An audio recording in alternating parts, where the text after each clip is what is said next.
ఇప్పుడు no cost cough syrup తో 60 రూపాయల విలువ గల ఇన్హేలర్ పూర్తిగా ఉచితం. దెబ్బకి దగ్గు జలుబు మాయం. చంద్రబాబు ప్రభుత్వం మరికొన్ని రోజుల్లో ఎగిరిపోతుందని అన్నారు వైఎస్ జగన్. చంద్రబాబుపై ఇలాంటి దారుణమైన కమెంట్స్ చేయడం ఏంటన్న హోంమంత్రి అనిత ఇష్టానుసారం మాట్లాడితే ప్రభుత్వం చూస్తూ ఊరుకోవాలా అని కౌంటర్ ఇచ్చారు. ప్రజలకు కూడా బాగా అర్థమైపోయింది. చంద్రబాబు నాయుడు ప్రభుత్వం ఇక పోతా ఉంది. గట్టిగా కళ్ళు మూసుకుంటే మరో 3 సంవత్సరాలలో చంద్రబాబు నాయుడు ఎగిరిపోతాడు.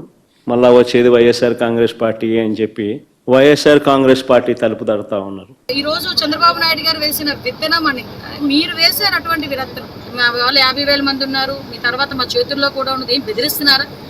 ఇలా బెదిరించే కదా 11 సీట్లకు తెచ్చుకున్నారు. ఈ రోజు చంద్రబాబు నాయుడు గారు ఎన్ని రోజులు బతుకుతారని ఒకరు మాట్లాడతారు, 3 సంవత్సరాలు కళ్ళు మూసుకుంటే చంద్రబాబు నాయుడు గారు ఎగిరిపోతారని ఒకరు మాట్లాడతారు. ఏంటి మీ ఉద్దేశం?